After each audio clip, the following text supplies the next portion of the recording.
Mga nagpapagong balita para sa Listo Lasaliano.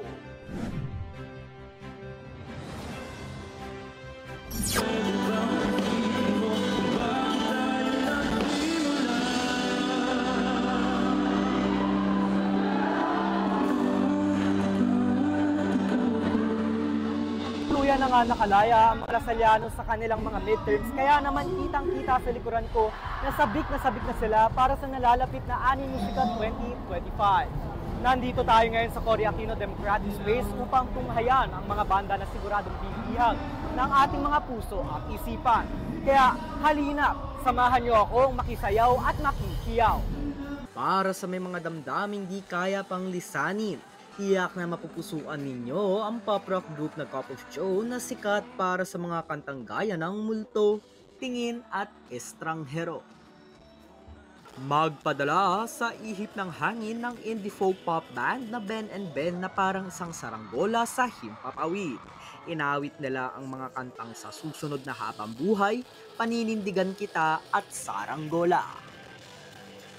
Labis ka na ba rin naiinip? Huwag mag-alala dahil sagot kayo ng pop rock band na Orange and Lemons. Kahit medyo may edad na ang kanilang banda ay patok na patok pa rin ang kanilang musika gaya ng Yakap sa Dilim, Pinoy Ako at Hanggang Kailan sa mga kabataang Lasaliano.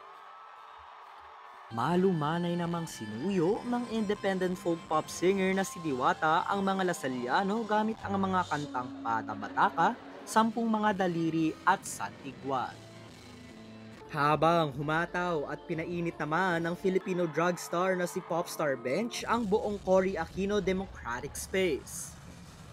Niyanig naman ang kads nang bumirit ang OPM R&B artist at makatang si Demi na kilala para sa mga kantang Homebody, Pakundangan at Di Ko Kasalanan. Sumunod naman ang hip-hop band na Almost na kilala sa kantang Boyfriend at Dalaga na pumatok sa TikTok. At hindi magpapahuli ang P-pop girl group na nagpakilig sa mga Lasaliano, ang Kaya, na sikat para sa kantang Dalawa at Kaya. Grabe, talaga nga naman nakakapanindig balahibo ang mga ginawang pagkatangal sa entablado. Kaya naman sigurado akong aliw na aliw ang aking mga kapwa na estudyante. Kaya tara at alamin natin ang mga sari-saring reaksyon at emosyon ng ating kapwa Lasaliano. Ibinahagi naman nila Crystal at Regina ng College of Sciences ang mga artistang pinakasasabik nilang makita live at kung ano ang kanilang dahilan. I think sa akin yung Ben and Ben kasi parang may isa silang kanta na LSS talaga ako and di look forward ko talaga siyang marinig in live. So, ayun. Looking forward na may Kasama natin ngayon si... Hi, ako si Gracia Fernandez. And ang tanong ko sa iyo for today is, para sa iyo, aling parte ng Animusica ang iyong gustong ulit-ulitin at bakit?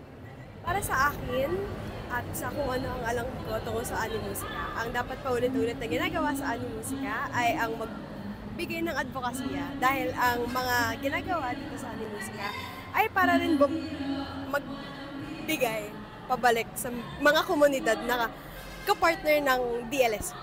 Sa bawat kanta, naghahatid ang Animusica ng bagong pag-asa. Muling napatunayan na sa pagkakaisa, hatid nito ay walang hanggang ligaya. Ako si Samuel Magadia para sa Listo Lasaliano.